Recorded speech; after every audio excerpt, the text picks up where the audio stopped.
Shalom and welcome to 2 Minutes of Torah. This year is entitled Har Habyit number 105.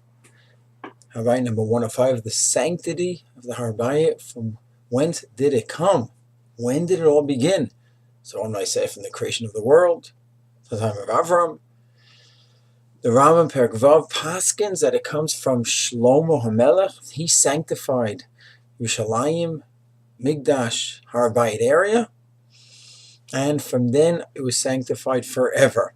It's very much connected to Parshat Naso. Naso talks about the camps where the Zav, Metzora, Tamei Met cannot be. And the Chinuch writes that there's two separate mitzvahs. There's a mitzvah Taseh to send out the various people who are Tamei from their appropriate places. And there's a Lo Taseh for any of these people to be in the wrong place. So Tamei Mate cannot be in the Azara area. A Zav must leave the Azara and the Har Habyit area, and a Mitzvah must leave the Azara, the Har Habyit, as well as Yerushalayim, Halachic Yerushalayim. And the Chinuch finishes off, and he writes that this applies today as well, as the Rambam maintains, because the Kedusha is from the time of Shlomo and on till this day and forever. And there's a famous Rambam that contrasts in Perek Vav in Hilchot Beit HaBechira. He says that while the Kedusha is forever in the area of the Mikdash, the Azara, Har Habyit, and Yerushalayim, when we say Yerushalayim, we mean not the old city, not all Yerushalayim, we mean halachically the old part of Yerushalayim, where Maaser Sheni and Kadshe Kadshim were allowed to be in, somewhere in the old city area. So that part has Kedusha forever, while the Kedusha of Eretz Yisrael has its own timeline. It began by when Yeshua conquered it. It was lost when Nebuchadnezzar kicked us out.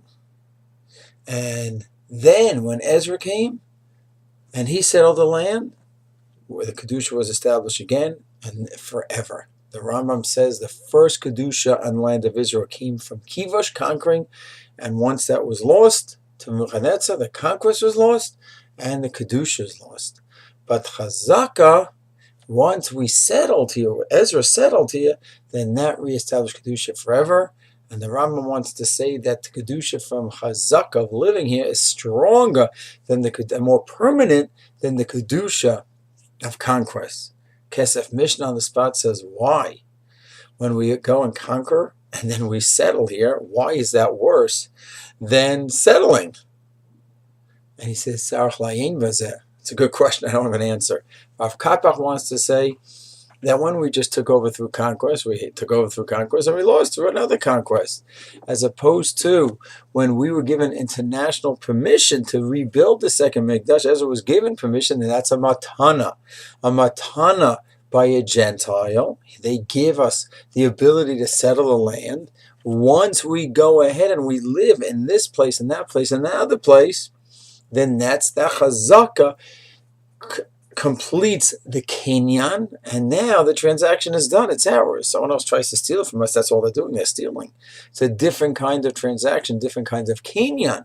When there's a chazaka, and that's permanent. That's how Rav Kapach wants to understand it. Either way, the Rambam says the Kedusha of Yerushalayim, Mikdash area, that was forever from Shlomo, while the rest of Eretz Israel was from Yeshua, was lost, and now it's permanent again from the time of Ezra. Shalom.